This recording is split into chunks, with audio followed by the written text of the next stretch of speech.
अध्याय 4 देख रहे हैं, कार्यपालिका, द एग्जीक्यूटिव। कार्यपालिका यानी कि द एग्जीक्यूटिव, इसकी चर्चा करेंगे आज। 3 सरकार के मुख्य अंग हैं, विधायिका, कार्यपालिका और न्यायपालिका। Legislative, executive, judicial. Legislature, executive, judiciary. ये तीनों मिलकर साथ मिलकर शासन का कार्य करते हैं, कानून व्यवस्था बनाए रखते हैं और जनता का कल्याण करने के लिए, वेलफेयर के लिए ये तीनों मिलकर योगदान देते हैं। तो हमारा जो संविधान है, भारत का संविधान, ये बिल्कुल स्पष्ट करता है, सुनिश्चित करता है कि ये सभी तीनों अंग जो हैं, इसके अलावा भी और इंस्टीट्यूशन है, वो एक दूसरे से तालमेल बनाकर, यानी कि संतुलन, तालमेल और एक हार्मनी बनाकर, बैलेंस बनाकर काम करें, यानी आपस में संतुलन रहे और तालमेल भी रहे। तो हम क्या देखने वाले हैं? सबसे पहले देखेंगे कि संसदीय और राष्ट्रपति प्रणाली की कार्यपालिका में अंतर क्या है। पार्लियामेंटेरियन और प्रेसिडेंशियल। यूनाइटेड स्टेट्स की बात करें तो प्रेसिडेंट डोनाल्ड ट्रंप है, अभी वहां पर वो प्रेसिडेंट है। हमारे देश में नरेंद्र मोदी जी है, ये प्राइम मिनिस्टर है और ये प्रेसिडेंट है। दोनों ही हेड ऑफ द स्टेट है, लेकिन जो कार्यपालिका की प्रणाली है वो अलग है।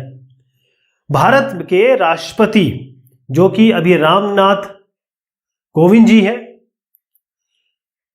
ये साहब, इनकी या भारत के राष्ट्रपति जो है, उनकी संविधान के रूप में, यह संविधान उन्हें क्या शक्ति देता है, क्या पोजीशन देता है, क्या काम देता है। उसके बाद आते हैं मंत्री परिषद, जिसे हम काउंसिल ऑफ मिनिस्टर्स कहते हैं। उनके क्या कार्य है, मंत्री परिषद बनता कैसे है, और उसके बाद जो काम करने वाले होते हैं, जो एग्जीक्यूटरी है, जो इनके डिसीजंस को एग्जीक्यूट करेगा, उसको चरितार्थ करेगा, या कहें कि उसको वाकई में लागू करेगा, उनके बारे में जानेंगे। सबसे पहला सवाल उठता है कि एग्जीक्यूटिव या कार्यपालिका है क्या। अब आप आपका स्कूल देख लीजिए, कॉलेज देख लीजिए, वहां पर आपके एक डीन होंगे, जो सबसे चांसलर कहीं हो सकता है, कहीं प्रिंसिपल हो सकते हैं, सबसे जो मेन हेड होंगे। उसके बाद एक हेड ऑफ डिपार्टमेंट्स होंगे, या फिर ये कहें कि हेड्स होंगे। फिर उसके बाद नीचे टीचर्स होंगे, और फिर और क्लरिकल स्टाफ होगा, फिर जो बाकी सफाई कर्मचारी वगैरह स्टाफ होगा। तो होता यह है कि कोई भी संगठन में कोई एक पदाधिकारी ऐसा है जो निर्णय लेगा, या कोई ग्रुप होगा पदाधिकारियों का जो निर्णय लेगा, जो डिसीजन लेगा, और कुछ लोग ऐसे होंगे जो इनको लागू करेंगे। जैसे मान लीजिए आपके डीन साहब बैठे हैं, उन्होंने कहा कि देखिए हमें जो गांधी जयंती आ रही है, इसके लिए काम करना है, मिस्टर एक्स आप ये काम लीजिए, ये 4 टीचर्स मैं आपको दे रहा हूं। तो इन्होंने अपना डिसीजन किया, ये साहब जो है, इनके साथ मिलके ये काम करेंगे। तो इसी को हम प्रशासन या प्रबंधन कहते हैं, मैनेजमेंट कहते हैं, या फिर एडमिनिस्ट्रेशन कहते हैं। इसमें से कुछ पदाधिकारी, जैसे मैंने कहा, ये बड़े साहब जो है, ये नीति बनाते हैं, नियम बनाते हैं, कायदों के बारे में निर्णय लेते हैं। हो सकता है ये एक ना हो सकता बोर्ड ऑफ डायरेक्टर्स हो, 3-4 लोग हो, ये आपस में निर्णय ले रहे हैं कि होना कैसे है काम, बनेगा कैसे काम, क्या कर सकते हैं, क्या नहीं कर सकते हैं। और फिर उनके नीचे कुछ ऐसे लोग होंगे जो इसको लागू करेंगे। उनको बोला जाएगा कि देखिए ये मैंने एक फाइल बना ली है, इस फाइल को चलाने का काम आप लोगों का है। तो कुछ पदाधिकारी नीति, नियम, कानून बनाते हैं, कुछ उन्हें लागू करते हैं। तो कार्यपालिका क्या हुई? कार्यपालिका का अर्थ उन व्यक्तियों से है, उन लोगों से है, उन समूह से है जो कायदे कानूनों को संगठन में रोजाना लागू करते हैं। तो ये साहब जो हो गए, जो इन चारों को लेके गांधी जयंती के लिए, कार्यक्रम के लिए, इस इवेंट के लिए मैनेजमेंट करेंगे, प्रबंधन करेंगे, एडमिनिस्ट्रेशन करेंगे, ये हो गए कार्यपालिका, जो एक्चुअल में काम करती है। कार्यपालिका, कार्य को पालन करने वाला, ये कार्यपालिका हो गया। तो सरकार के मामले में भी जब हम गवर्नमेंट के बारे में बात करते हैं, तो एक संस्था नीतिगत निर्णय लेती है, यानी सरकार में यहां पर डिसीजंस लिए जाएंगे, कायदे कानून बनाए जाएंगे और उसके बाद इनको एग्जीक्यूट किया जाएगा। तो कुछ लोग होंगे जो इसे एग्जीक्यूट करेंगे, लागू करेंगे, और सरकार का वह अंग, वह पार्ट जो इन नियम कानूनों को लागू करता है या इनका प्रशासन का काम करता है, वही कहलाता है कार्यपालिका। जैसे मैंने बताया, दो शब्दों से बना है, कार्य को पालन करने वाला, कार्य को सुन के, कार्य को समझ के इनको एग्जीक्यूट करेगा, नीचे लेवल तक लेके जाएगा। तो कार्यपालिका सरकार का वो अंग होता है जो विधायिका हो गई। विधायिका कौन हो गया? विधायिका हमारे पार्लियामेंट हो गई, विधायिका हमारे जो काउंसिल ऑफ मिनिस्टर्स हो गए, विधायिका हमारे वो हो गए, जैसे स्टेट्स में आए तो विधानसभा, विधान परिषद हो गए। तो कार्यपालिका सरकार का वो अंग है जो विधायिका द्वारा स्वीकृत जो नीतियां और कानून है उनको लागू करने के लिए, क्योंकि यहां बैठ के तो इन्होंने कानून बना दिए, कानून बनाने के बाद उन्हें लागू भी तो करना है। मान लीजिए एक गजेट है, एक नोटिफिकेशन है, उस नोटिफिकेशन को बनाना और उसे लागू करना, हर एक गवर्नमेंट ऑफिस में भेजना, हर एक सरकारी संस्थान में भेजना या हर जगह उसको पहुंचाना, ये किसका काम है? ये मिनिस्टर साहब तो नहीं कर पाएंगे। अगर मान लीजिए हेल्थ मिनिस्टर है, हेल्थ मिनिस्टर ने कहा कि भाई एक कोई वायरस आ गया है, इसके लिए ये हमने नियम लिए हैं, इस नियम कानून को लागू करने के लिए कोई ना कोई साहब होंगे जो ये सब जगह भेजेंगे और देखेंगे इस पे पालन हो रहा है कि नहीं हो रहा है। तो कार्यपालिका का औपचारिक नाम अलग अलग हो सकता है। कई देशों में इनको प्रेसिडेंट कहा जाता है, कहीं इनको चांसलर कहा जाता है। तो कार्यपालिका में ना केवल राष्ट्रपति, प्रेसिडेंट ऑफ इंडिया, साथ में ना आपके प्रधानमंत्री, ना एग्जीक्यूटिव जो काउंसिल ऑफ मिनिस्टर है, केवल यही नहीं होते, मतलब प्रेसिडेंट, प्राइम मिनिस्टर और काउंसिल ऑफ मिनिस्टर, यानी कि जो एक्चुअल सरकार होती है, कैबिनेट मिनिस्टर जिन्हें हम कहते हैं। जब एक सरकार बनती है तो प्राइम मिनिस्टर जो है वो अपने मिनिस्टर्स को चूज करते हैं, इलेक्ट करते हैं। तो ये मिनिस्टर को हम काउंसिल ऑफ मिनिस्टर कहते हैं। कुछ इसमें कैबिनेट रैंक के होते हैं, कई इसमें कैबिनेट मतलब कुछ कैबिनेट के होते हैं, कोई राज्य मंत्री होते हैं। तो ये जो होते हैं, इनके अलावा मतलब राष्ट्रपति हो गए, प्रधानमंत्री हो गए और मंत्री हो गए, इनके अलावा ये तो है ही है कार्यपालिका में राष्ट्रपति, प्रधानमंत्री, मंत्री के अलावा पूरा जो प्रशासनिक ढांचा है जिसे हम कहते हैं सिविल सेवा के अधिकारी। सिविल सेवा के अधिकारी ये सब आते हैं, सिविल सेवा के बारे में बात करेंगे। अब सरकार का जो प्रधान है, उनके जो मंत्रियां हैं, यानी जैसे प्राइम मिनिस्टर हमारे साहब हो गए और काउंसिल ऑफ मिनिस्टर्स हो गए, जिनको जो मिनिस्ट्री का काम देख रहे हैं, हर एक मिनिस्ट्री का एक हेड होता है, इनको हम कहते हैं। या फिर आप स्टेट में आ जाइए, स्टेट में आपका जो चीफ मिनिस्टर हो गए और इन्होंने जो मंत्री बनाए हुए हैं वो मिनिस्टर्स, ये लोग जो हो गए, इन्हें हम कहते हैं, इनका नाम जो है वो है राजनीतिक कार्यपालिका। क्या कहते हैं? राजनीतिक कार्यपालिका हो गए। वे सरकार की सभी नीतियों के लिए उत्तरदायी होते हैं। ये सरकार नीतियां बना रही है ना। और उसके बाद कुछ लोग होते हैं जो इनकी नीतियों को लागू करेंगे, उसको हम कहते हैं स्थायी कार्यपालिका। इसमें सारे गवर्नमेंट सर्वेंट आते हैं, मेनली सिविल सर्वेंट आते हैं, जो आईएएस, आईपीएस या पीसीएस, मतलब अगर केंद्रीय सरकार में देखें तो इंडियन एडमिनिस्ट्रेटिव सर्विस, जो सिविल सर्विस से आते हैं, और स्टेट में आप आएंगे तो वहां पर भी जो सिलेक्ट होते हैं उस स्टेट के लिए, उस स्टेट में काम करने के लिए सबसे हाईएस्ट लेवल पे एग्जीक्यूशनरी। तो दो तरीके के हो गए। ये लोग जो हो गए, जो सबसे ऊपर बैठे हुए हैं, उन्हें हम कहते हैं राजनीतिक कार्यपालिका, और जो यहां पर आ गए, जो इनके एक्चुअल काम को एग्जीक्यूट करते हैं, उस काम को अंजाम देते हैं, उन्हें हम कहते हैं स्थायी कार्यपालिका। तो कार्यपालिका होती कितने प्रकार की है? अलग जगह पे अलग अलग तरीके से होंगी। देखिए, अमेरिका में अध्यक्षात्मक व्यवस्था है। देखिए, दो चीजें इसमें मैं बात करूंगा, एक है अध्यक्षात्मक और एक शब्द आएगा अर्ध अध्यक्षात्मक, एक आधा एक पूरा।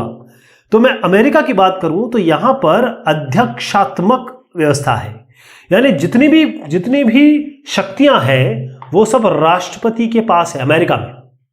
कनाडा की बात करते हैं, कनाडा में संसदीय लोकतंत्र है, मतलब वहां पर भी संसद है और संवैधानिक राजतंत्र है। इसमें महारानी एलिजाबेथ द्वितीय राज्य की प्रधान है और प्रधानमंत्री सरकार का प्रधान है। मतलब देश के लिए महारानी और सरकार के लिए प्रधानमंत्री।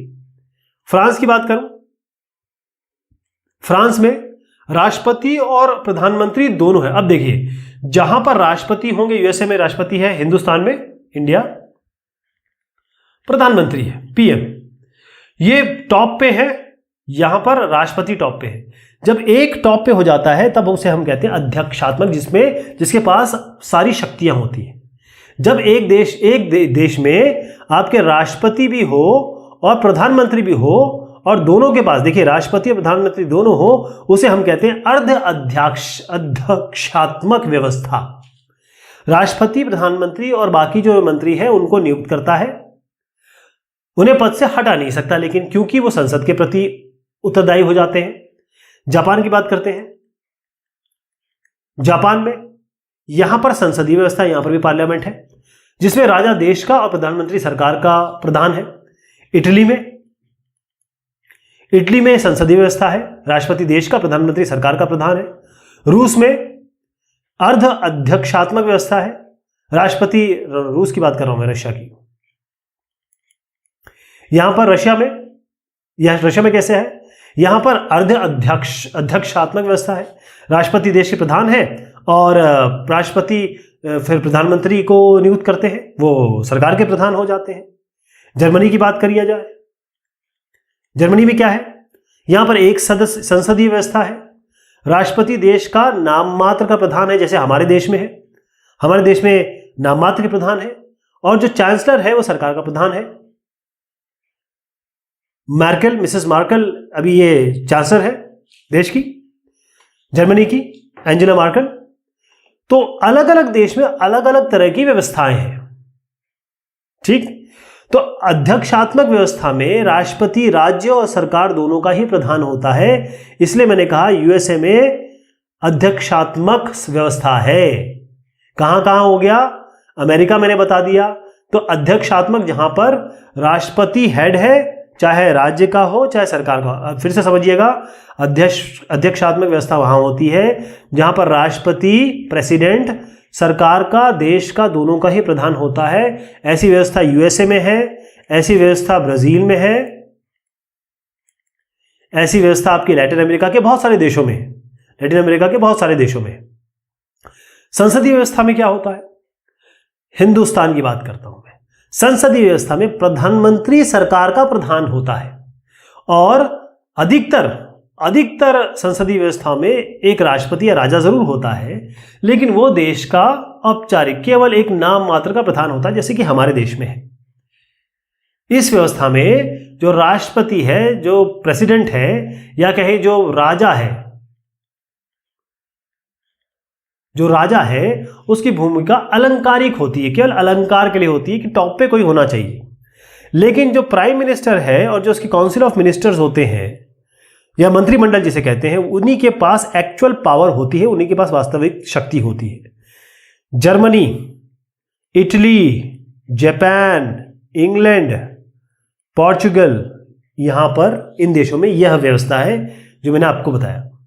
अब अर्ध अध्यक्षात्मक भी मैंने आपको समझाया। इसमें अर्ध अध्यक्षात्मक में राष्ट्रपति और प्रधानमंत्री दोनों होते हैं, लेकिन संसदीय व्यवस्था के विपरीत उसमें राष्ट्रपति के दैनिक कार्यों के संपादन में महत्वपूर्ण भूमिका प्राप्त हो सकती है।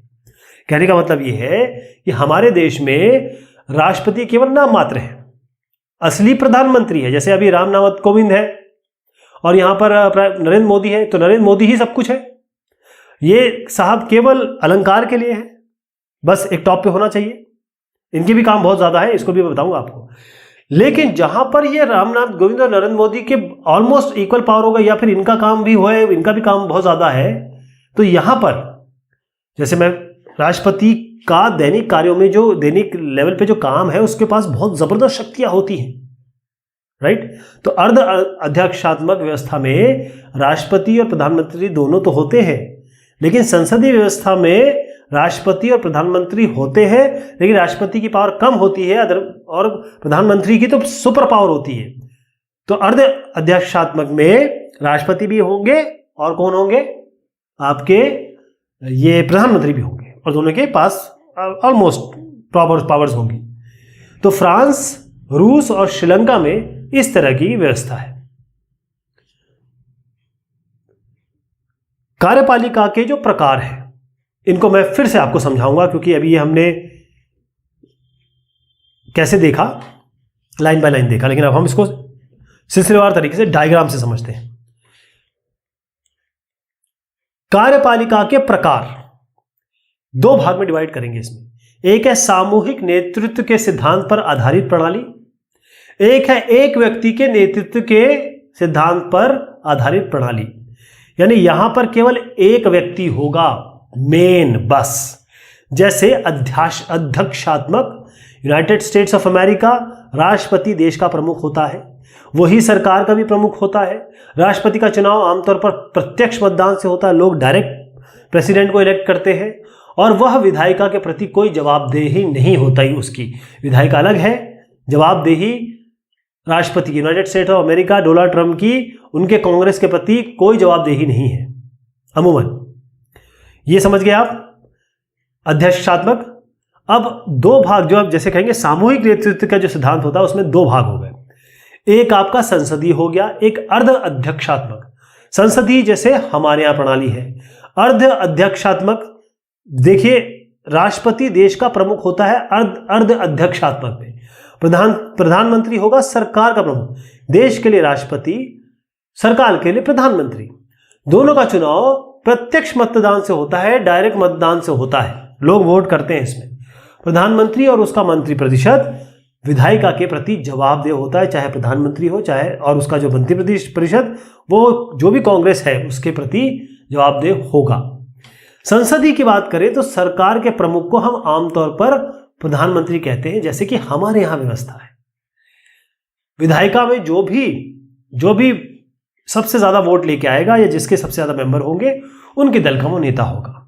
वो विधायिका के प्रति जवाबदेही होती है उसकी, और देश का प्रमुख इनमें से कोई भी हो सकता है। राज संवैधानिक, राजा, राष्ट्रपति। तो राष्ट्रपति भी हो सकता है, राजा भी हो सकता है। हमारे देश में राष्ट्रपति है, तो राजा संवैधानिक राजतंत्र में होता है, राष्ट्रपति संसदीय गणतंत्र में होता है, जैसे हमारा है। हमारा जो है पार्लियामेंट्री गणतंत्र, रिपब्लिक है हम लोग, और औपचारिक शासन प्रमुख ये होते हैं। तो ये अंतर इनमें समझना आपको जरूरी है। भारत में जो संसदीय कार्यपालिका है, भारत में क्योंकि हुआ यह था कि जब हमारा संविधान लिखा गया तो उससे पहले ही 1919 और 1935 इसके अधिनियमों के अंतर्गत जो संसदीय व्यवस्था थी उसके संचालन का लोगों को, जो हमारे जो फ्रेमर्स हैं, संचालन जो कर रहे थे या फिर जिन्होंने कॉन्स्टिट्यूशन बनाई, उनको आइडिया हो गया था कि क्या क्या चीजें कैसे कैसे होनी चाहिए। तो ये जो हमें जो एक आइडिया मिल गया था, अनुभव मिल गया था, तो संसदीय व्यवस्था के अंतर्गत कार्यपालिका को जनप्रतिनिधियों के द्वारा प्रभावपूर्ण तरीके से नियंत्रित किया जा सकता है। हमारी जो संसदीय व्यवस्था है, पार्लियामेंटेरियन जो व्यवस्था है, उसमें जैसे जो संसदीय व्यवस्था है उसमें क्या होता है कि जो कार्यपालिका है यानी कि एग्जीक्यूटिव है, इसको बहुत अच्छी तरीके से इसको जनप्रतिनिधि कौन हो गए, जैसे हम एमपी हो गए, मेंबर ऑफ पार्लियामेंट, जैसे विधायक हो गए, एमएलए हो गए, इनके द्वारा इन्हें एग्जीक्यूटिव को बहुत अच्छी तरीके से नियंत्रित किया जा सकता है। उन्होंने ये देख लिया था। अध्यक्षात्मक कार्यपालिका मुख्य कार्यकारी के रूप में राष्ट्रपति पर बहुत बल देती है और उसे सभी शक्तियों का स्रोत मानती है। तो जहां पर अध्यक्ष यानी कि एक ही अध्यक्ष हो गया, तो वहां पर हो गया जैसे प्रेसिडेंट हो गए, यही मेन हो गए। तो होता यह है कि यहां पर मुख्य कार्यकारी हो गए प्रेसिडेंट, यही सब कुछ हो गए, तो ये आपके सारी शक्तियां इनके पास हो जाती है। हो क्या जाता है, कभी कभी लोग इनकी पूजा करने लगते हैं, व्यक्ति पूजा हो जाती है, लोग हाथ जोड़ के या इनके प्रति एकदम वो आकर्षित हो जाते हैं या फिर तल्लीन हो जाते हैं, इसमें व्यक्ति विशेष की पूजा होने लगती है। लेकिन जब हम संसदीय व्यवस्था की बात करते हैं, ये मैंने बात की अध्यक्षात्मक, जब हम संसदीय व्यवस्था की बात करते हैं तो कार्यपालिका विधायिका या ये कहें जनता की जो प्रतिनिधि है, तो कार्यपालिका विधायिका या जनता के प्रतिनिधियों के प्रति उत्तरदायी होगी। कार्यपालिका किसके प्रति, यानी जो कार्यपालिका है एग्जीक्यूटिव, ये इनके प्रति उत्तरदायी होगी। और इनसे नियंत्रित भी होगी। यानी जो हमारे एमपी एमएलए हैं वो इन्हें नियंत्रित भी कर सकेंगे। हमारे प्राइम मिनिस्टर, हमारे काउंसिल ऑफ मिनिस्टर इस एग्जीक्यूटिव को नियंत्रित कर सकेंगे, इनके पास पावर होगा। इसीलिए संविधान में राष्ट्रीय और प्रांतीय दोनों ही स्तरों पर, यानी कि हमारे नेशनल लेवल पे और स्टेट लेवल पे, दोनों ही लेवल पर संसदीय कार्यपालिका की व्यवस्था को स्वीकार किया गया। अब आप समझ गए क्यों हमारे यहाँ संसदीय कार्यपालिका की व्यवस्था है? क्योंकि जो कार्यपालिका है उसको वो लोग अच्छे से नियंत्रित कर सकेंगे जिनको लोगों ने चुन के भेजा है, MP, MLA, prime minister, council of minister. तो ये जो व्यवस्था है इसके अंतर्गत क्या है? राष्ट्रपति भारत में राज्य का औपचारिक प्रधान होता है, यानी कि प्रेसिडेंट जो हो गए ये औपचारिक हमारे हेड हो गए। फिर प्रधानमंत्री जो आ गए ये प्रधानमंत्री साहब हो गए। ये और इनका जो मंत्री परिषद है, यानी कि जो काउंसिल ऑफ मिनिस्टर्स है यहाँ पर, ये राष्ट्रीय स्तर पर सरकार चलाते हैं। और राज्यों के स्तर पर कौन हो गया? इसी तरीके से जैसे यहाँ प्रेसिडेंट है, राज्यों के स्तर पे यहाँ पर राज्यपाल हो गए, गवर्नर हो गए। फिर जैसे यहाँ पर हमारे प्राइम मिनिस्टर हो गए, राज्यों के स्तर पर चीफ मिनिस्टर हो गए। और जैसे यहाँ पर हमारे पास काउंसिल ऑफ मिनिस्टर है, वहाँ पर भी काउंसिल ऑफ मिनिस्टर होता है, वो विधायकों में से चुने जाते हैं। तो वास्तव में जो प्रधानमंत्री है उसके नेतृत्व में बनी मंत्री परिषद के माध्यम से राष्ट्रपति इन शक्ति का प्रयोग करते हैं, यानी कि प्रेसिडेंट अपने आप कुछ नहीं करते। जो भी प्रधानमंत्री और काउंसिल ऑफ मिनिस्टर इनसे कहेंगे वो वैसा करेंगे। राष्ट्रपति 5 वर्ष के लिए चुने जाते हैं। प्रेसिडेंट जो होते हैं वो हमारे यहाँ 5 वर्ष के लिए चुने जाते हैं। राष्ट्रपति का जो निर्वाचन है, इलेक्शन है, वो हम लोग नहीं करते, हम और आप नहीं कर सकते। कौन करता है? जो विधायक है, यानी एमएलए करते हैं और एमपी करते हैं। ये जो निर्वाचन है वो पीआर, प्रोपोर्शनल रिप्रेजेंटेशन, यानी कि समानुपातिक प्रतिनिधित्व प्रणाली द्वारा होता है और एकल संक्रमणीय मत के सिद्धांत के अनुसार होता है। यानी एक आदमी एक मत देगा और वो ट्रांसफर होते हैं मत। केवल संसद ही राष्ट्रपति को, अगर राष्ट्रपति जैसे प्रेसिडेंट है, प्रेसिडेंट को बना दिया, इनको हटाना है, तो इनको कौन हटा सकता है? इनके लिए इम्पीचमेंट करना होगा, महाअभियोग की प्रक्रिया चलानी पड़ेगी। बहुत बड़ी प्रक्रिया है। राष्ट्रपति, प्रेसिडेंट, इनकी क्या शक्तियां हैं और किस पोजीशन पे है ये आप देख रहे हैं। हमारे राष्ट्रपति जी सबसे पहले राजेंद्र प्रसाद साहब थे, अब रामनाथ कोविंद जी हैं, उनके पहले प्रणब मुखर्जी साहब थे। तो प्रधानमंत्री और मंत्री परिषद, यानी कि जो हमारे प्राइम मिनिस्टर हैं और जो काउंसिल ऑफ मिनिस्टर्स हैं, उनको लोकसभा में बहुमत प्राप्त होता है और वही मेन कार्यकारी, वास्तविक कार्यकारी लोग होते हैं, यही सारा काम करते हैं, इन्हीं की सरकार होती है। और जितने भी मामले हैं उसमें अधिकतर मामलों में जो प्रेसिडेंट है इनको, इनकी प्राइम मिनिस्टर और जो मिनिस्टर्स हैं उनकी बात माननी पड़ती है, सुननी पड़ती है। लेकिन राष्ट्रपति के कुछ विशेष अधिकार भी हैं ऐसे, जो क्यों राष्ट्रपति बनाया गया, राष्ट्रपति की पोजीशन क्यों है। तो संवैधानिक रूप से राष्ट्रपति को सभी महत्वपूर्ण मुद्दों और मंत्री परिषद की कार्रवाई के बारे में सूचना प्राप्त करने का अधिकार है। यानी जो भी चीज चल रही है, चाहे कोई भी डिसीजन लिया जा रहा हो या क्या काम चल रहा है, जितनी भी चीजें हैं, महत्वपूर्ण मुद्दे खास तौर पे, उनकी जानकारी प्रेसिडेंट ऑफ इंडिया को होनी चाहिए। और यह प्रधानमंत्री का काम है कि वो इन्हें जो सूचनाएं हैं वो मुहैया कराते रहे, पहुंचाते रहे, क्योंकि ये हेड ऑफ द स्टेट है, उनको जानकारी मिलनी चाहिए। कम से कम 3 ऐसे अवसर हैं इस पर राष्ट्रपति अपने विशेषाधिकार, रामनाथ कोविंद साहब अभी हैं, इनके 3 ऐसे मैं सिचुएशन बताऊंगा जहां पर राष्ट्रपति साहब अपने विशेष अधिकार, यानी कि जो स्पेशल पावर्स हैं, उनका प्रयोग करते हैं। अब होता यह है कि मान लीजिए कि जो संसद है हमारी, उसने कोई डिसीजन ले लिया। अब राष्ट्रपति साहब को लगता है कि जो डिसीजन लिया गया है या जो कानून बनाया गया है उसमें कुछ कमियां हैं, या ये देश के फैसले में सही नहीं उतर रही है, क्योंकि वो सबसे बड़े अधिकारी हैं। अब वो ये कह सकते हैं, अब जैसे मान लीजिए डिसीजन है, इसको ये वापस संसद के पास भेज सकते हैं कि इस पे दोबारा पुनर्विचार कीजिए, इस पे दोबारा डिसीजन लीजिए इन चेंजेस के साथ, या सजेशन दे सकते हैं। लेकिन होता यह है कि अगर संसद इनके पास दोबारा ये कागज भेज देती है कि भाई आप साइन करिए, हमने कानून जो बना दिया, हमने जो रूल रेगुलेशन तैयार कर दिए उस पर आप साइन करिए, तो राष्ट्रपति साहब को उसको मानने के लिए बाध्य होना पड़ेगा। राष्ट्रपति जी उसको साइन करेंगे ही करेंगे, मतलब वो बाध्य हो जाएंगे। लेकिन एक बात सुनिए आप, कि एक राष्ट्रपति जब किसी कानून को राष्ट्रपति जानता है कि उनको इन्हीं लोगों ने बनाया है, राष्ट्रपति जानते हैं कि उनके पास ऐसा कोई ज्यादा अधिकार नहीं है, वो अलंकारिक है, केवल एक शो पीस की तरह है, लेकिन फिर भी ऐसी चीज वो अगर वापस कर दे तो संसद के लिए बहुत बड़ी बात है कि राष्ट्रपति ने ये वापस कर दिया है, ये बहुत बड़ी बात हो जाती है। दूसरा ये है कि राष्ट्रपति के पास एक वीटो का अधिकार है, वीटो, इसे कहते हैं निषेधाधिकार, यानी मना करने का अधिकार।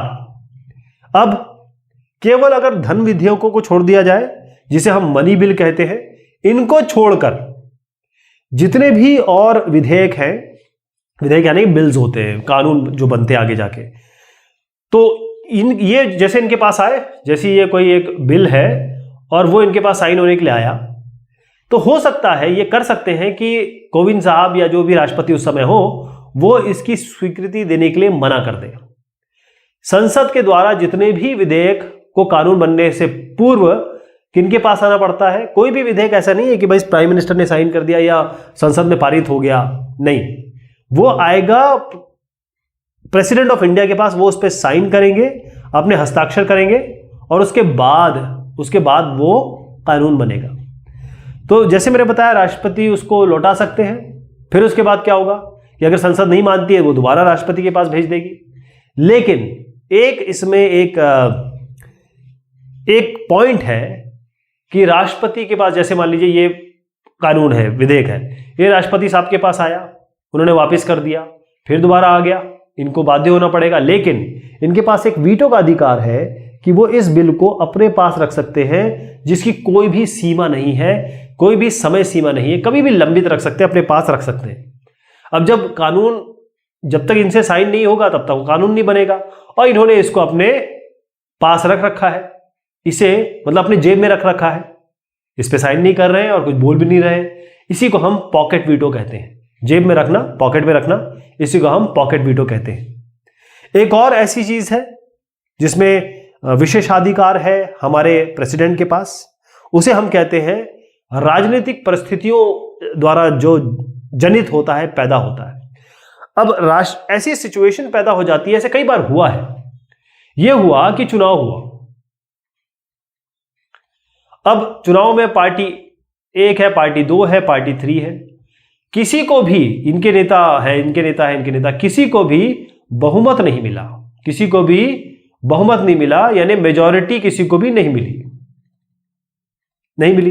अब ये तीनों नेता जो है वो पहुंच गए और इन्होंने कहा कि हमारे पास बहुमत है, हमारे पास बहुमत है। अब ये तीनों नेताओं को राष्ट्रपति किस तरीके से देखेंगे? राष्ट्रपति के पास एक अपने विवेक, अपना दिमाग, अपनी सोच, इसके साथ एक वो विशेषाधिकार है कि राष्ट्रपति साहब को लगता है कि ये जो दूसरे नंबर का है, ये अपना बहुमत संसद के पटल पर ये साबित कर सकता है, इसके पास बहुमत होने की क्षमता है, कौन सरकार बना सकता है, कौन सरकार चला सकता है। हो सकता है कि P3 जो है वो ज्यादा स्ट्रांग दिख रहा हो लोगों को, लेकिन क्योंकि राष्ट्रपति के पास विशेषाधिकार है, वो इस पहले P2 पार्टी 2 के जो नेता है उसको बुलाएगा, और वो जानते हैं बैकग्राउंड में, क्योंकि इतनी राजनीति उन्होंने देख रखी है कि ये जो साहब हैं ये एक तो सरकार भी चला सकते हैं, लोगों को साथ लेके भी चल सकते हैं, समर्थन भी ले सकते हैं। तो इस तरीके से ये विशेषाधिकार इनके पास तीसरा हो गया। हुआ ये कि 1989 से लेकर 1998 तकरीबन 8-9 साल तक ऐसा कई बार हुआ, कई बार संसदीय चुनाव हुए और उसके बाद एक दल या फिर कोएलिशन की सरकार बनाने की कोशिश की गई, यानी कि किसी को स्पष्ट बहुमत नहीं मिला। जब स्पष्ट बहुमत नहीं मिला तो क्या किया जाए? राष्ट्रपति साहब ने ऐसे साहब को बुलाया इनको लगा कि हाँ ये है जिसको एक तो जनता का भी समर्थन प्राप्त हो रहा दिख रहा है, और जो वाकई में जो मेजॉरिटी है या फिर ये कहें कि जितने भी लोकसभा सांसद हैं और बाकी जो लोग हैं उनको अपने साथ लेके चल सकता है और एक स्टेबल सरकार दे सकता है। एक सवाल जो शुरुआत में हमने आपके सामने पेश किया था वो ये है कि राष्ट्रपति की आवश्यकता क्यों है। अब ये 3 एग्जाम्पल तो आपने देखी, 3 चीजों कितनी जरूरत हो गई है इनकी। अगर ये ना हो तो कौन डिसाइड करेगा कि किसको बुलाएं, किसकी सरकार बनेगी। तो ये तो हमने देख लिया, लेकिन फिर भी राष्ट्रपति की आवश्यकता इसलिए है कि आपके घर में मान लीजिए आपके जो पिताजी है वो सबसे, क्योंकि वो कमा भी रहे हैं, यंग भी है और वो घर को चला रहे हैं, लेकिन आपके जो दादाजी होते हैं ना, चाहे वो कोई काम ना कर रहे हो, लेकिन फिर भी जो दादाजी है, अंतिम आपके पास कोई भी दिक्कत होगी, कोई भी परेशानी होगी, आप अपने दादाजी के पास जाएंगे, अपने नाना जी के पास जाएंगे। यही बात राष्ट्रपति के ऊपर लागू होती है कि जो संसदीय व्यवस्था है, जो हमारी पार्लियामेंट्री जो व्यवस्था है, इसमें मंत्रिपरिषद विधायिका में बहुमत के समर्थन पर निर्भर होती है। अगर जो भी मंत्रिपरिषद जैसे काउंसिल ऑफ मिनिस्टर बना है, प्राइम मिनिस्टर बना है, अगर उनके पास बहुमत है तब तो बिल्कुल ठीक है। जैसे 2019 में 303 सीट बीजेपी ले गई। अब 2019 से 330 अगर 303 ले गई तो कोई शंका की बात नहीं है, क्योंकि जो मैजिक फिगर है 284 है।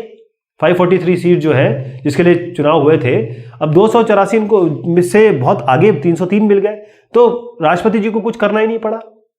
लेकिन मंत्रिपरिषद को कभी भी हटाया जा सकता है। उनके जैसे प्राइम मिनिस्टर की मृत्यु हो गई, मंत्रिपरिषद भंग हो जाएगा, या फिर ऐसी कोई स्थिति आ गई जिसमें जो सरकार है या फिर मंत्रिपरिषद को हटाना पड़ा। अब ऐसी स्थिति में कौन डिसाइड करेगा, कौन आदमी डिसाइड करेगा कि भाई कार्यकाल, जिसका कार्यकाल स्थायी हो, वो कौन से प्रधानमंत्री को नियुक्त करे, किसका प्रतिनिधित्व सरकार को, देश को और समाज को स्वीकार होगा। ये काम आपके दादाजी करते हैं यहां पर, और यहां पर हमारे देश में कौन करता है? राष्ट्रपति करते हैं। क्योंकि ऐसी सिचुएशन में कौन होगा? आप चीफ जस्टिस ऑफ इंडिया को बोल सकते हैं कि ये भी तो है, लेकिन जब एक पड़ोस के दादाजी से अच्छा ये है कि इस सरकार का ही एक टॉप लीडर बनाया जाए। लीडर तो नहीं होते हो, एक ऐसा साहब जो बहुत ज़्यादा वेल रिस्पेक्टेड हो और उसके बाद जिनकी बात सब रिस्पेक्ट से सुने, और उनको एक सांकेतिक तौर पर राष्ट्रपति बना दिया जाता है। भारत के उपराष्ट्रपति भी होते हैं, ये राज्यसभा के जो लीडर, एक तरीके से कहें कि स्पीकर, सब जो अध्यक्ष होते हैं वो ये होते हैं।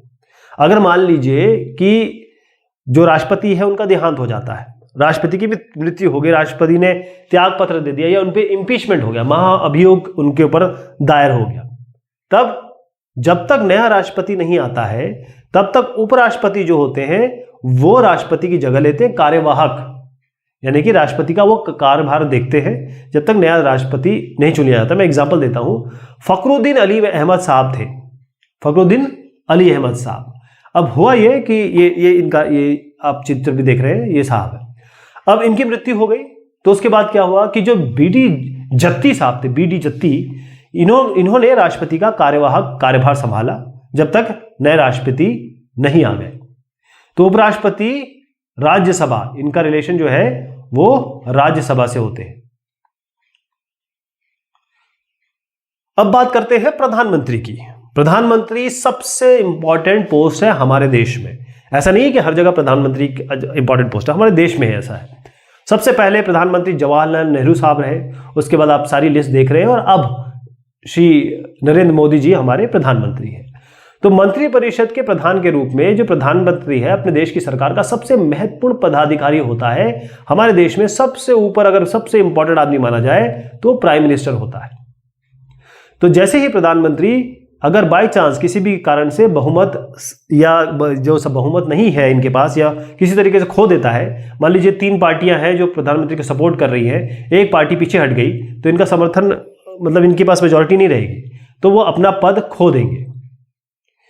औपचारिक रूप से जिस नेता को लोकसभा में बहुमत का समर्थन प्राप्त होता है, यानी ऐसा नेता जैसे ये बीजेपी के हैं, बीजेपी के कौन साहब है? नरेंद्र मोदी साहब। अब बीजेपी के मतलब ओवरऑल नरेंद्र मोदी जी को पहले से 2014 के पहले ही इनको प्रेजेंट किया गया कि ये प्रधानमंत्री बनेंगे। तो अब जब चुनाव हो गया 2014 का, 2019 का, तो उसमें बीजेपी की बहुत बढ़िया तरीके से जीत हुई, भारी मतों से जीत हुई। तो ये जो लोकसभा में जितने भी लोग चुन के आए उसमें मैक्सिमम बीजेपी के थे और उनके नेता थे नरेंद्र मोदी जी, इसीलिए वो मतलब ऑब्वियस तरीके से वो प्रधानमंत्री बन गए।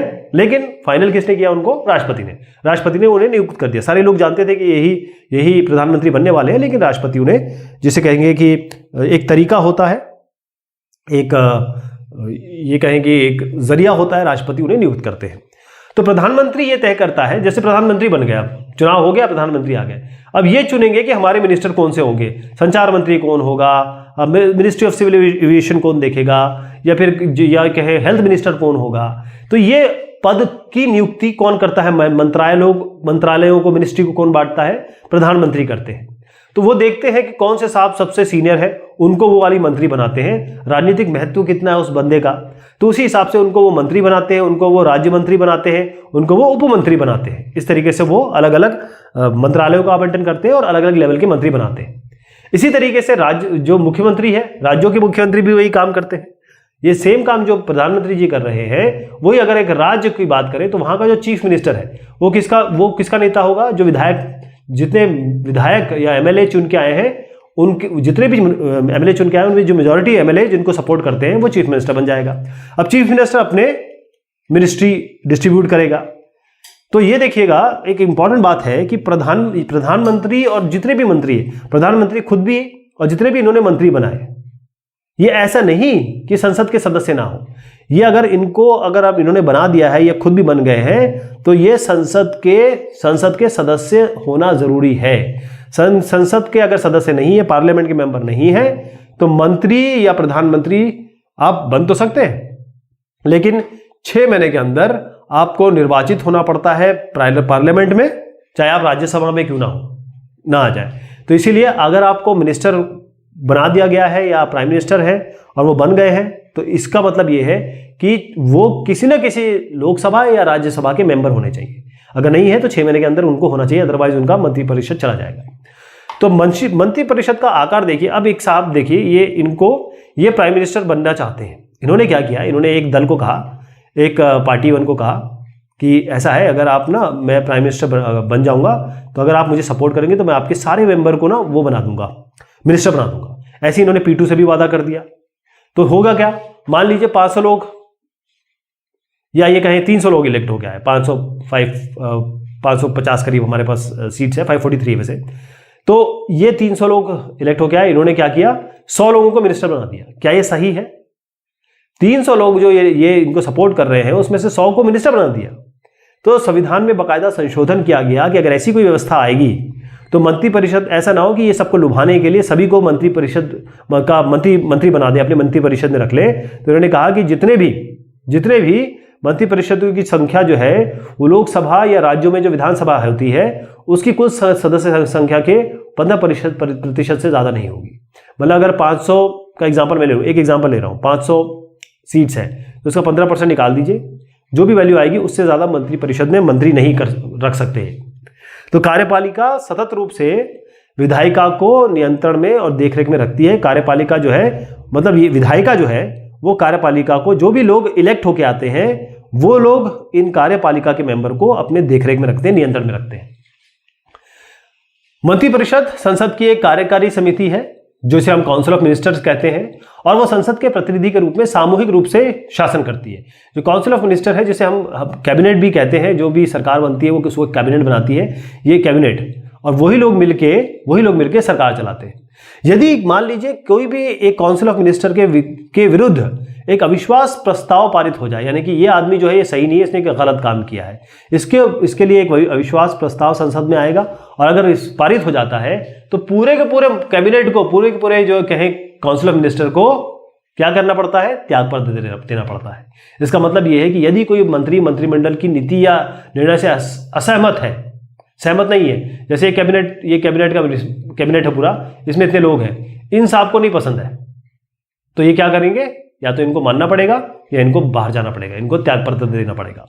तो जैसे मैंने बताया, प्रधानमंत्री सबसे सर्वोपरि है। हमारे देश में प्रधानमंत्री सबसे टॉप पे है। अगर इनकी प्रधानमंत्री की मृत्यु हो गई इफ ही डाइज, या इन्होंने त्याग पत्र दे दिया, रिजाइन, तो क्या होगा, पूरी की पूरी काउंसिल ऑफ मिनिस्टर जो है वो भंग हो जाती है। और या फिर जबकि अगर कोई मिनिस्टर मरता है, अगर कोई मिनिस्टर है, ये प्राइम मिनिस्टर नहीं है, केवल मिनिस्टर है, और अगर इनकी मृत्यु होती है तो क्या होगा, केवल एक सीट खाली होती है, बस इतना ही होता है। लेकिन प्राइम मिनिस्टर अगर चले जाते हैं, वो अगर रिजाइन कर देते हैं तो पूरी की पूरी, जिसे कहेंगे लोकसभा या फिर विधानसभा, भंग हो जाएगी। तो जैसे मंत्रिपरिषद पर नियंत्रण कि क्या क्या प्रधानमंत्री की शक्तियां हो सकती है। एक प्राइम मिनिस्टर के बाद बहुत बड़ी शक्तियां होती है। पहली चीज तो ये है कि वो मंत्री परिषद पर नियंत्रण रखेंगे, लोकसभा का वो नेतृत्व कर रहे हैं, और जो अधिकारी जमात है, जो सिविल सर्वेंट्स वगैरह है, उन पर उनका कंट्रोल होता है। इसी तरीके से मीडिया तक वो जाते हैं। मीडिया को हमारा फोर्थ पिलर कहा जाता है डेमोक्रेसी का। उस तक पहुंच, वो मीडिया में समय समय पर आते हैं, बात करते हैं। जैसे हमारे प्रधानमंत्री हैं, वो रेडियो पे भी आते हैं। लोग इस तरीके से चुनाव के दौरान वो अपने व्यक्तित्व को और उभारने की कोशिश करते हैं, ऐसी ऐसी चीज़ दिखाते हैं जिससे लोग आकर्षित हो। और ख़ास तौर पे जब फॉरेन अफेयर्स की बात आती है, अंतर्राष्ट्रीय सम्मेलनों में, विदेश यात्राओं में, वो अपने एक ऐसे नेता की छवि प्रेजेंट करते हैं कि मैं इंटरनेशनल नेता हूं। तो 1989 में हमने भारत में बहुत सारी गठबंधन सरकार देखी थी। ऐसी कई सरकारें चली जो पूरी तरीके से कंप्लीट भी नहीं कर पाई अपने 5 साल। तो बहुमत समाप्त अगर हो जाए या फिर जो उन्हें सपोर्ट कर रहे हैं वो पीछे हट जाएं, तो उन्हें त्यागपत्र देना पड़ा, और वो या तो फिर हटा दी गई, राष्ट्रपति द्वारा हटा दी गई। तो ये जो घटनाएं हैं, इनसे प्रधानमंत्री के चयन में राष्ट्रपति के विशेषाधिकारों की भूमिका बढ़ जाती है। जब कोई सरकार नहीं चल पा रही है या फिर बहुमत उनका गिर गया, तो कौन साहब आएंगे, तब हमारे प्रेसिडेंट ऑफ इंडिया का काम शुरू होता है। और इसी तरीके से कि जब गठबंधन राजनीति हो गई, अब क्या है कि आज हम 2014-2019 में तो हमने देखा कि चलिए एक पार्टी पूरी तरीके से अच्छे से आ गई, लेकिन बाकी का क्या, इससे पहले क्या होता था कि 3-4 पार्टी एक साथ मिलकर सरकार बना रही है। तो यहां पर क्या होता है कि बहुत चांसेस है कि ये पीछे हट जाए या इनके साथ कोई इनका डिफरेंस हो जाए। तो यहां पर एक जो प्राइम मिनिस्टर बनता है, वो इन सब से एक तरीके से कोऑर्डिनेटेड रहेगा, बात करेगा, चीत करेगा इन सब की। जैसे अगर अभी एक एग्जांपल लूं, मैं 2020 की बात कर रहा हूं, जो महाराष्ट्र है, इसमें किसकी सरकार है, इसमें शिवसेना भी है, इसमें आपका एनसीपी भी है, और इसमें कांग्रेस भी है। ये सब अलग अलग विचारधारा वाले लोग हैं। लेकिन जो उद्धव ठाकरे जी जो सीएम बने, उनकी भी बात सुनेंगे, इनकी बात भी सुनेंगे, इनकी बात भी सुनेंगे, सुनना पड़ेगा, क्योंकि सरकार का सपोर्ट इनके द्वारा है, राइट। और तीसरी बात इसमें आती है कि प्रधानमंत्री जो अपने विशेषाधिकार है, उनसे मंत्रियों का चयन करते हैं। उनके जो पद है या मंत्रालय है, उन पे भी अंकुश लग जाता है। क्यों? क्योंकि वो किसी को भी कभी भी इलेक्ट नहीं कर सकते, क्योंकि बहुत सारे गठबंधन के लोग हैं, वो भी चाहेंगे कि हमारे लोगों को आप लीजिए। फिर उसके बाद प्रधानमंत्री सरकार की नीतियों और कार्यक्रमों को कभी अकेले तय नहीं कर सकते। अब जैसे अभी प्रधानमंत्री जी नरेंद्र मोदी जी है, इनके पास जबरदस्त सपोर्ट है, तो ये जो चाहेंगे वो कर सकते हैं, क्योंकि कोई और इनके साथ अलायंस वाला नहीं। अलायंस है इनका, एक एनडीए अलायंस है, लेकिन वो लोग इतना नहीं जीत पाए जिससे बीजेपी, क्योंकि मेन पार्टी बन के उभरी। लेकिन अगर ये बीजेपी को मान लीजिए 200 सीट मिलती या 150 सीट मिलती, तो बाकी लोगों का सपोर्ट देना पड़ता, और बाकी लोगों को प्रधानमंत्री जी सबको साथ लेके चलते। तो राज्य में एक राज्यपाल होता है, जो स्टेट की मैं बात कर रहा हूं, राज्य में एक राज्यपाल होता है जिसको केंद्रीय सरकार, मतलब सेंट्रल गवर्नमेंट के ही सलाह पर राष्ट्रपति उन्हें नियुक्त करते हैं। लेकिन प्रधानमंत्री की तरह ही मुख्यमंत्री ही वो विधानसभा में बहुमत दल के नेता होते हैं, पर राज्यपाल के पास कोई ज्यादा ऐसी ज्यादा शक्तियां नहीं होती है, मतलब विवेक वाली शक्तियां नहीं होती है। लेकिन जब राज्य में भी इसी तरीके से दिक्कत आती है कि राज्य में अगर बहुमत किसी पार्टी को नहीं मिला, जैसे अगेन फिर मैं एग्जांपल देता हूं, इन तीनों को पार्टी को नहीं मिला और सारे क्लेम कर रहे हैं कि मैं सरकार बनाऊंगा, मैं सरकार बनाऊंगा, मैं सरकार बनाऊंगा, तो जो गवर्नर साहब होंगे वो डिसीजन लेंगे कि कौन सी पार्टी को मुझे बुलाना है उनको, और कौन, वो इनसे मत पत्र मांगेंगे, दिखाइए आप लिस्ट दिखाइए अपने एमएलएस की। तो यहां पर इनका काम शुरू हो जाएगा। नौकरशाही, ब्यूरोक्रेसी, स्थायी कार्यपालिका। स्थायी कार्यपालिका मतलब ये होता है कि एक बार इनको नौकरी मिलती है तो फिर ये हमेशा के लिए रहते हैं। जैसे हम जब नेता चुनते हैं, तो जब अगली बार चुनाव होंगे तो वो शायद चुने जाएं, शायद ना चुने जाएं, लेकिन ये साहब लोग जो है आईएएस, आईपीएस, पीसीएस, ये एक बार इनकी नौकरी हो जाती है तो ये अपने नौकरी में रहते हैं हमेशा, चाहे कोई भी सरकार आती रहे, चाहे कोई भी नेतागण आते रहे। तो शासन के जो कार्यकारी अंग है उसमें सबसे पहले जैसे मैंने बताया प्रधानमंत्री हो गए, फिर काउंसिल ऑफ मिनिस्टर हो गया मंत्रीगण, और नौकरशाही यानी कि प्रशासनिक मशीनरी, एडमिनिस्ट्रेटिव सर्विस, नौकरशाह यानी कि वो लोग जो एक्चुअल काम करेंगे, इन सब को मिला के मैं नौकरशाह भी लिख देता हूं। ये सभी को मिला के एक विशाल संगठन होता है शासन के कार्यभार को संभालने के लिए। ये जो ढांचा है और इसको जो सैन्य सेवाएं हैं, हम जो मिलिट्री सर्विस जानते हैं ना, इंडियन मिलिट्री सर्विसेज, इसे थोड़ा अलग करने के लिए इसको हम कहते हैं इंडियन सिविल सर्विस, यानी कि इसको नागरिक सेवा कहते हैं कि नागरिकों की सेवा के लिए जो सर्विस है वो इंडियन सिविल सर्विस है। इसको हम मिलिट्री सर्विस से अलग करने के लिए ये कहते हैं नागरिक सेवा हो गई। तो सरकार के जो स्थायी कर्मचारी हैं उनके रूप में काम करने वाले जो प्रशिक्षित और प्रवीण अधिकारी हैं, जितने भी आप आईएएस देखेंगे, जितने भी पीसीएस देखेंगे, उनके लिए बहुत जबरदस्त, बहुत टफ एग्जाम होता है। उनको बहुत सारी चीजें आनी चाहिए, उनका इंटरव्यू बहुत तगड़ा होता है। इस मतलब ये एक तो एजुकेशन में सबसे दक्ष हो और साथ में इंटेलिजेंट भी हो, और फैसले लेने की इनकी जो और नीतियां का अनुपालन करने के लिए, नीतियां बनाने के लिए इनके पास वो धैर्य और वो समझदारी दोनों होनी चाहिए। तो ये साहब लोग जो है ये मंत्रियों के, मिनिस्टर की मदद करते हैं, उनका सहयोग करते हैं। तो मंत्री की भी जिम्मेदारी बनती है कि वो इनकी यानी कि प्रशासन पर राजनीतिक नियंत्रण बना के रखे, क्योंकि अल्टीमेटली ये लोग जो है इनको तो एक एग्जाम के तौर पे इनको सिलेक्ट किया गया है, लेकिन जो मंत्री है उनको लोगों ने इलेक्ट किया है। तो नौकरशाह से भी अपेक्षा की जाती है कि वो राजनीतिक रूप से तटस्थ रहे। इसका मतलब ये है कि इनका कोई राजनीतिक बायसिंग ना हो कि ये साहब तो बीजेपी को पसंद कर रहे हैं, हाँ ये कांग्रेस को नहीं पसंद करते हैं, ये साहब केवल कांग्रेस को पसंद करते हैं, ये बीजेपी के खिलाफ है, ऐसा कुछ ना हो। क्योंकि काम करना है, तटस्थता होनी चाहिए, कोई बायसिंग नहीं होनी चाहिए, किसकी तरफ झुकाव नहीं होना चाहिए। जैसे मान लीजिए एक पार्टी है, पार्टी P1, ये चुनाव में, ये अपने प्रशासन में थी, सरकार में थी, अब ये हार गई, अब पार्टी 2 आ गई इसकी जगह पे। पार्टी 2 आई तो P1 ने जो कुछ नीतियां बना रखी है, हो सकता है पार्टी 2 कहे कि नहीं नहीं, इनमें से ये सब नीतियां जरा हटा दीजिए, हम अपनी नई नीति लागू करेंगे। तो जो आईएएस, पीसीएस या जो सिविल सर्विसेज वाले हैं, प्रशासनिक अधिकारी जो लोग हैं, उनका फर्ज बनता है कि जो पार्टी 2 है उन्होंने जो डिसीजन लिया है उनको लागू करने के लिए अपनी मदद करें और अपना सहयोग दें। आज जो भारतीय नौकरशाही है, इसमें बहुत काफी बड़ा एक सेटअप है ये। इसमें जैसे बताया कि इंडियन एडमिनिस्ट्रेटिव सर्विस हो गई, ऐसे स्टेट में सर्विसेज होती है जिसको हम पीसीएस कहते हैं, फिर स्थानीय सरकार के कर्मचारी हो गए, और लोक उपक्रम यानी जो पब्लिक, जो गवर्नमेंट के उपक्रम है, पब्लिक जैसे सरकार के सेवा अनुदान जिनको मिला हुआ है, ऐसे तकनीकी और प्रबंधकीय अधिकारी भी इसमें आ जाते हैं। तो भारत सरकार के लिए जो सिविल सेवा के सदस्य हैं उनकी प्रक्रिया, जो मैं आईएएस, पीसीएस, आईआरएस, इन सब की बात कर रहा हूँ, आईआरएस हो गया इंडियन रेवेन्यू सर्विस, इसी तरीके से पीसीएस, ये जो आईएएस में, तो पहले मैं लोक सेवा आयोग की बात कर लेता हूँ, आईएएस हो गए, इसमें आईपीएस हो गए, इस तरीके से आईआरएस हो गए, आईएफएस हो गए, इंडियन फॉरेस्ट सर्विस। तो ये सब इनका जो इनको जो नौकरी मिलती है या इनका जो रिक्रूटमेंट होता है वो यूपीएससी करता है, यूनियन पब्लिक सर्विस कमीशन, यानी कि लोक सेवा आयोग, इनको सौंपा गया है। ऐसे ही लोक सेवा आयोग जैसे यूपीएससी, वैसे हर एक स्टेट में लोक सेवा आयोग है।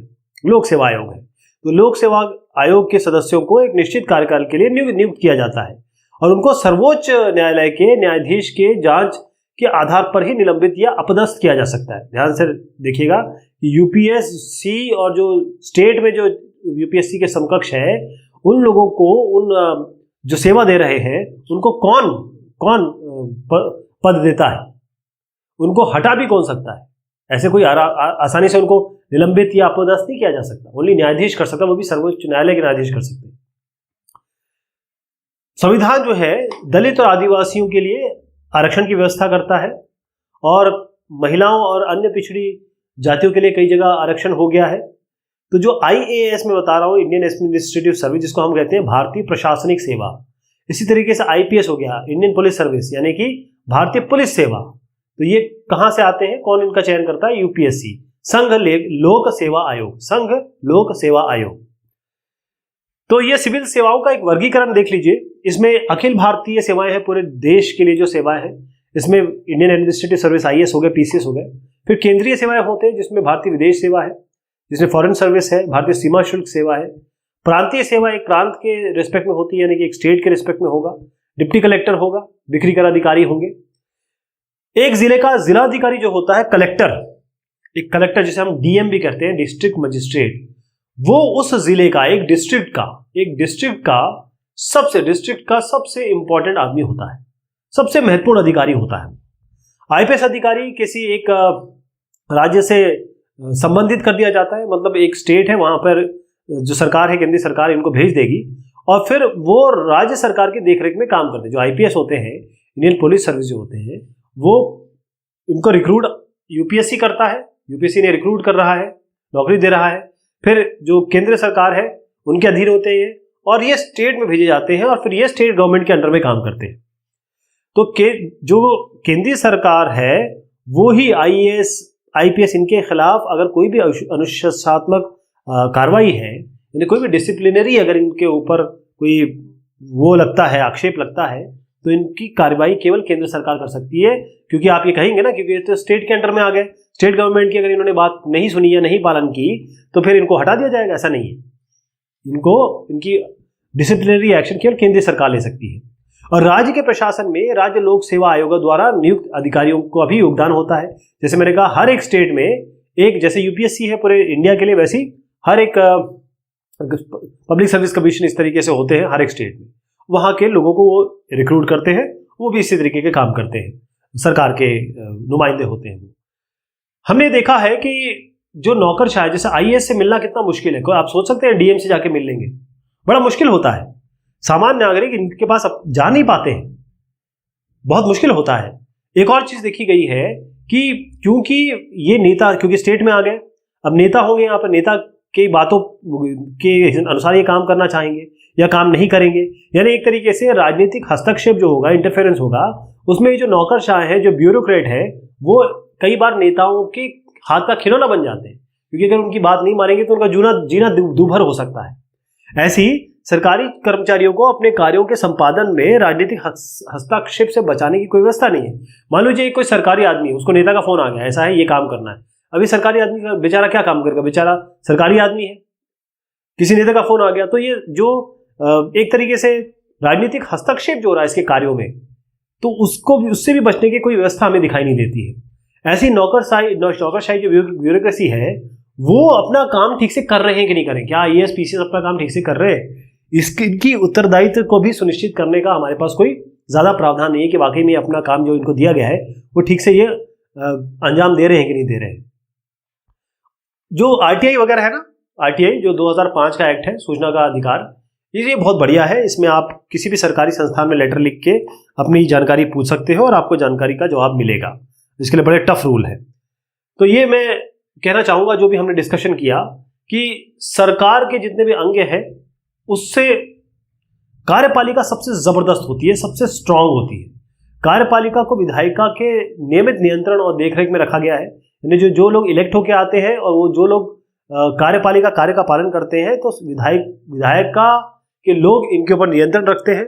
और चुनाव व्यक्तियों के प्रयोग पर यह कहे संवैधानिक अंकुश हो, और लोकतांत्रिक राजनीति से ने यह सुनिश्चित कर दिया है, क्योंकि जो हमारे इलेक्शन होते हैं, हमारे यहाँ अलग अलग अंकुश है, संवैधानिक अंकुश है और लोकतांत्रिक जो राजनीति है, उसने ये क्लियर किया है, सुनिश्चित किया है कि भारत में कार्यपालिका ये आंसरेबल हो, अनुत्तरदायी ना हो। कार्यपालिका काम करे, अच्छे से काम करे और ये बाकी लोगों के प्रति, देश के प्रति, देश के नागरिकों के प्रति, विधायिका के प्रति और बाकी जितने भी संस्थान उनके प्रति जवाबदेह हो। अब हम इसका एक समरी देखेंगे, यानी जो हमने पढ़ा है उसका एक बहुत शॉर्ट में कोशिश करेंगे कि जैसे अगर आपको कोई रिवीजन करना हो उस समय आप ये पढ़ सके। तो ये हम अगली बार करेंगे। तब तक के लिए शुक्रिया और मेहरबानी आप सभी।